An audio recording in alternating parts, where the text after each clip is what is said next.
28. I will smack a bitch. What that wanna do? I'll send you right to the Lord. This is 28-year-old Jassidy Strong, a popular makeup artist and devoted mother from Kansas City whose life ended after she was shot to death at her own birthday celebration. A night that would later be twisted online into rumors about being caught with a best friend's man. But the truth is far more disturbing than the headlines. On the early morning of June 25, 2023, the police responded to a shooting in a gathering near 57th Street and Prospect Avenue in Kansas City, Missouri. And when the police arrived, they found Jassidy lying on the floor with a gunshot wound, lifeless. Just hours earlier, she had been laughing with her mother over FaceTime as she was celebrating her 28th birthday, unaware that the night would end with her name becoming part of a mass shooting investigation. But what makes Jassidy's death so devastating isn't just that she was killed celebrating her birthday. It's how quickly the narrative around her was distorted. But before we get to that, we have to go back to where everything started.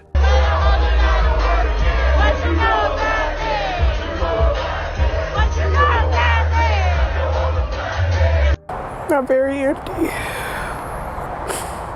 Yeah, I got the I don't care attitude. I don't care. I'm very empty. I lost my firstborn. This is the life and death of Jassidy Strong. What they say?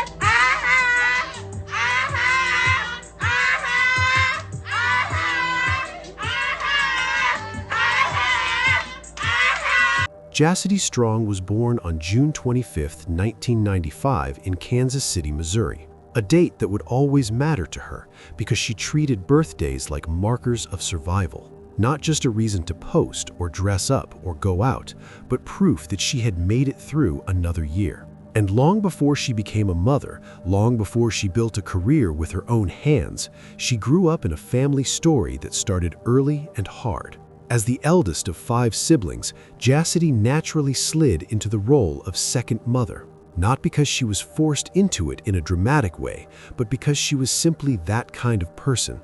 Her family called her Jass, and it became more than a nickname. It became shorthand for reliability. If someone needed help, they called Jass, and she answered. Details about Jassidy's formal schooling aren't widely documented, but what is clear is that she was the kind of woman who didn't let unfinished chapters stay unfinished. She completed training to become a certified nursing assistant, a path that requires discipline, emotional resilience, and a willingness to show up for people at their most vulnerable. And for Jassidy, that choice wasn't random. Her motivation was personal. The way her grandmother was treated in healthcare facilities opened her eyes to something she couldn't ignore: the elderly being overlooked, dismissed, handled like tasks instead of human beings. And Jassidy wasn't the type to witness that and shrug. She internalized it and turned it into purpose. People who worked with her described her as caring and dedicated, not because she was trying to be praised, but because she genuinely couldn't do it any other way.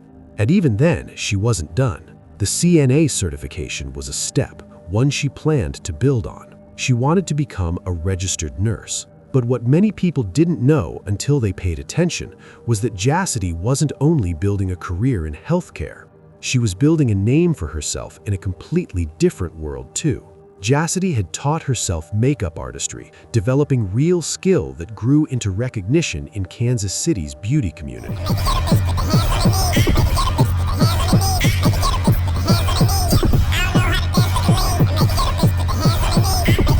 She was known for doing sessions for women who couldn't afford professional work because she understood that sometimes confidence is the difference between giving up and trying again.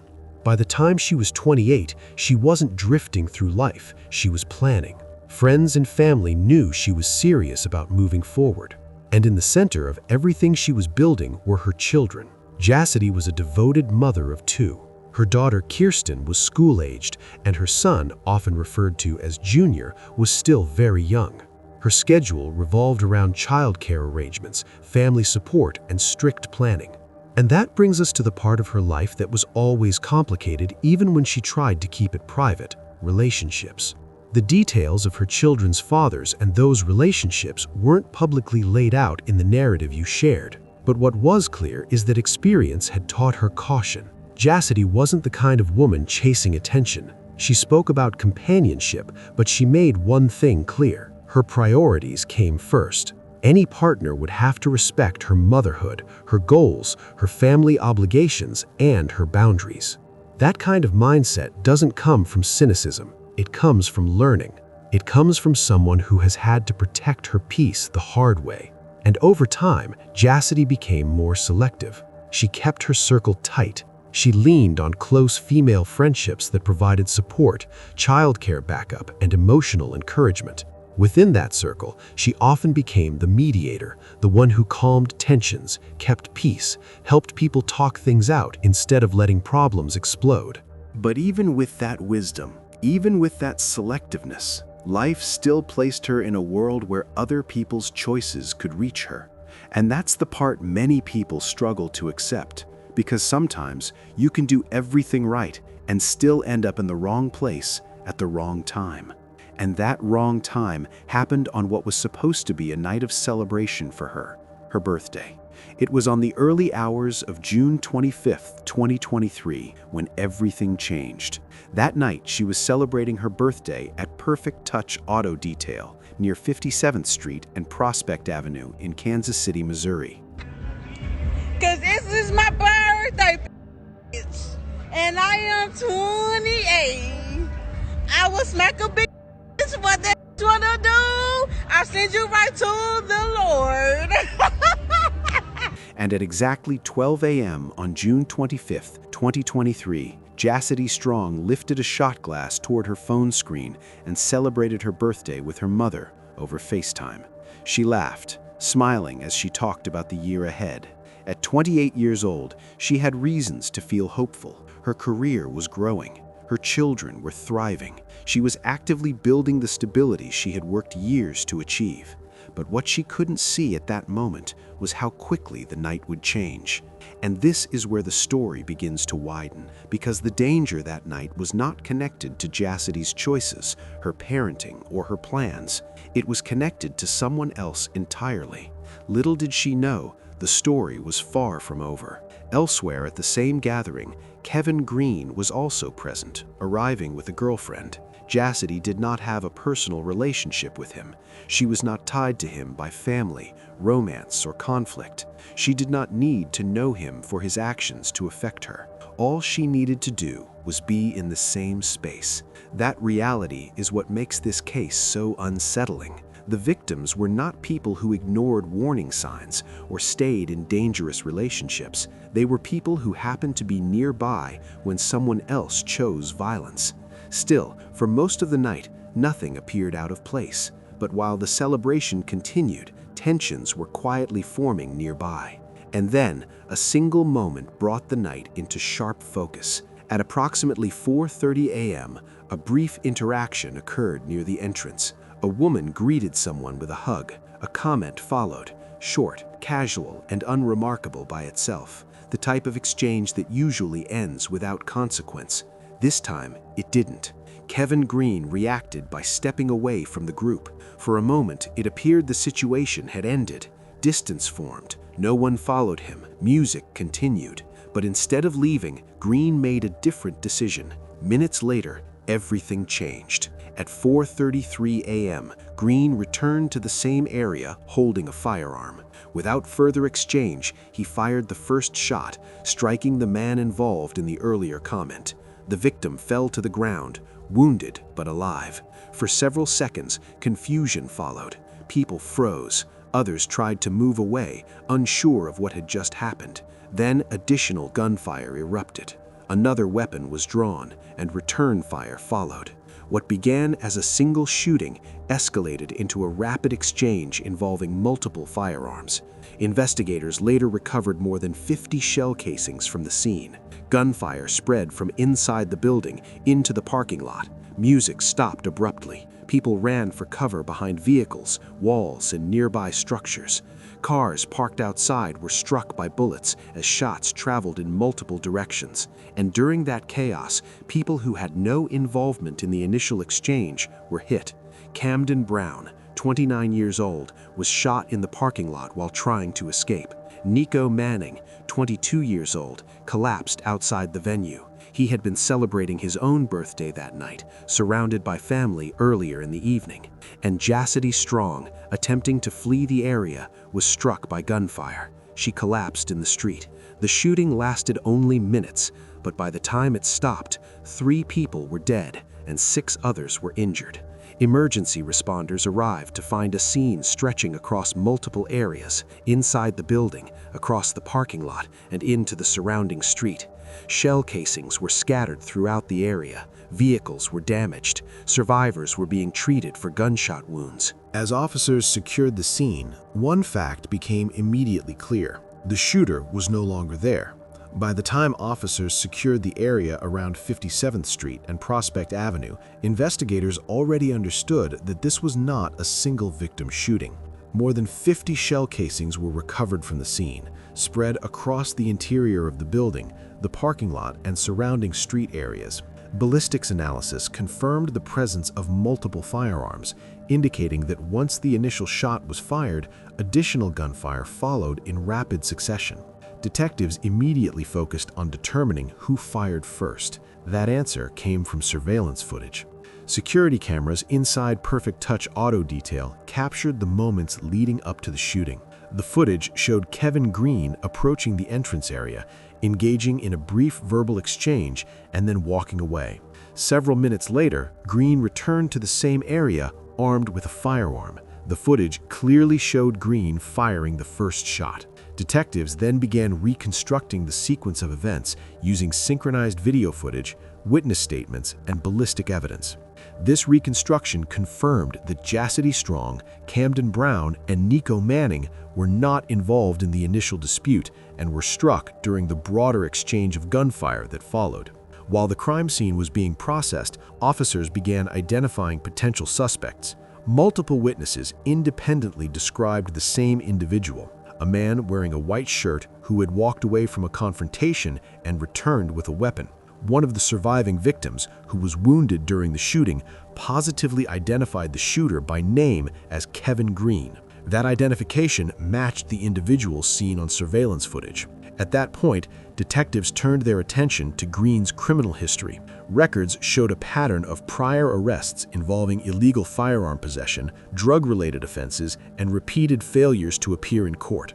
Most notably, Green had been arrested 12 days earlier for unlawful possession of a firearm and resisting arrest. Despite this history, he had been released on a $1,000 bond on June 23, 2023. 2 days later, the shooting occurred. Investigators located Green later that day at a local hospital where he had sought treatment for a gunshot wound to his hand. Officers placed him under arrest without incident. The prosecutor's office has filed charges in Sunday's at 57th and Prospect. 26-year-old Kavion Green is charged with first-degree assault and armed criminal action. More charges are expected. He was taken into custody in Grandview last night. Police released the names of the 3 people who died in that shooting.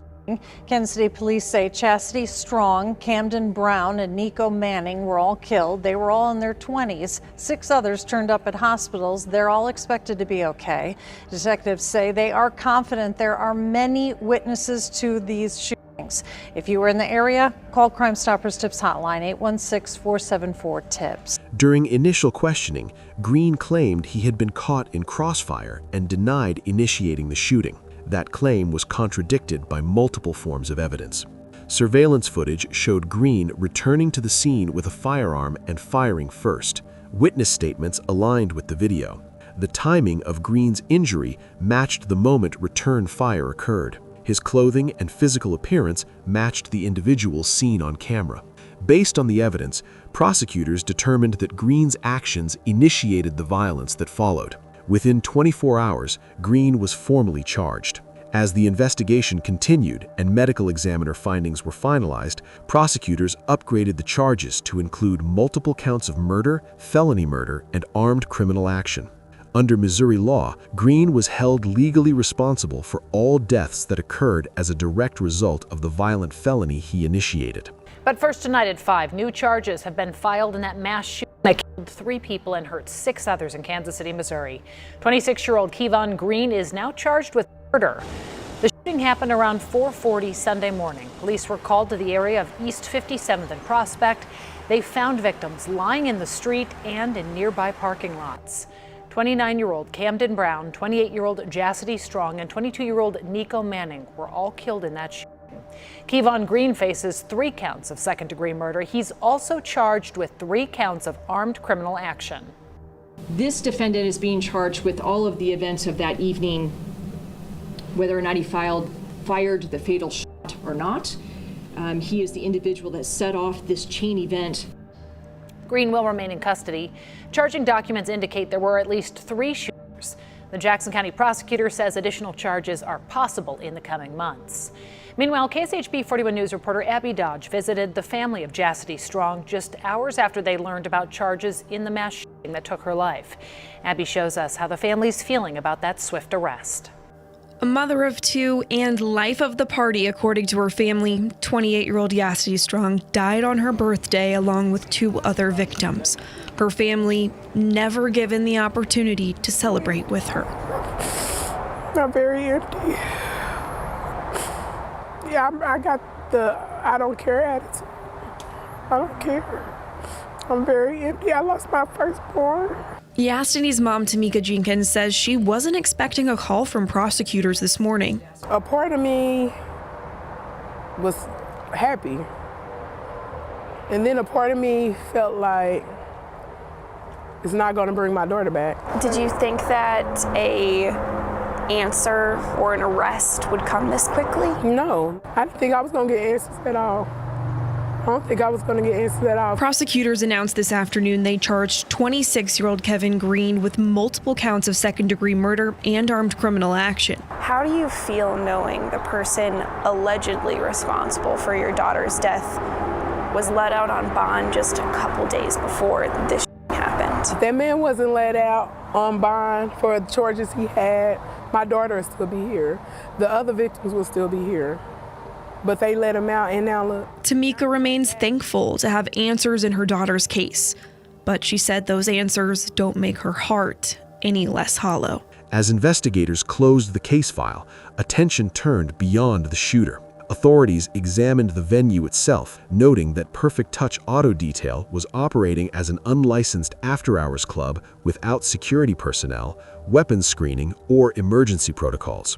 The lack of safeguards was documented as a contributing factor to the scale of the violence. By the end of the investigation, the sequence was clear. A minor dispute escalated when Kevin Green left the area, returned with a firearm, and fired the first shot. That decision set off a chain of events that resulted in 3 deaths and multiple injuries. The case then moved into the court system, where accountability would be determined, not only for the shooter, but for the failures that allowed him to be free in the first place. As of now, the case against Kevin Green remains active within the Missouri court system, moving forward at the pace typical of multi-victim homicide prosecutions. Green is being held without bond as he awaits trial, facing multiple counts of murder, felony murder, and armed criminal action. But while the legal process moves slowly, the impact of what happened never paused. Across Kansas City, the shooting triggered an immediate and emotional public response. Vigils appeared at 57th Street and Prospect Avenue within days. Candles, flowers, handwritten notes, and birthday balloons filled the sidewalk near the site where the celebration turned into a crime scene. Community leaders spoke out. Residents questioned how an unlicensed after-hours venue had been allowed to operate unchecked. Others focused on the bond decision made just days before the shooting, how a man with a documented history of weapons charges had been released for $1,000. The conversation quickly expanded beyond one defendant and into a broader reckoning about enforcement, bail practices, and public safety failures. Meanwhile, the grief for Jassidy's death sparked devastation not just for her family, but for the community. Jassidy Strong's funeral drew hundreds of people, family members, friends, co-workers, clients, and community members who had never met her but felt connected to her story. The service reflected who she was in life: warm, steady, and centered on care for others. Her children were present through family, protected as much as possible from the magnitude of the moment. Kirsten, old enough to understand absence but not permanence, remained close to her grandmother. Junior, still too young to know what had been taken, was carried from arm to arm by relatives who promised, silently and aloud, that he would grow up knowing who his mother was. The services for Camden Brown and Nico Manning followed soon after, each marking the same unbearable reality: 3 separate families saying goodbye because one decision spiraled into mass violence. For Nico's family, the loss carried a cruel symmetry. Another birthday turned into a funeral. For Camden's loved ones, it was the shock of losing someone who had simply been trying to get out alive. In the months that followed, city officials announced increased enforcement against illegal after-hours venues. Inspections increased. Properties linked to underground events were shut down. Discussions around bond reform resurfaced in public forums and city meetings. While no single policy change could undo what had happened, the case became a reference point, one that residents and advocates continued to return to when demanding accountability. But for Jassidy's family, the fight was never about headlines or policy language. It was about her, and that is where her story ultimately rests. Not only in court filings or public outrage, but in the lives she touched and the absence she left behind. Because while the case against Kevin Green will eventually reach a verdict, the loss of Jassidy Strong is already permanent, and that truth continues to echo far beyond the courtroom. What do you think about it? Let us know what you think in the comments below. And if you found this story intriguing, please like, share, and don't forget to subscribe for more stories like this.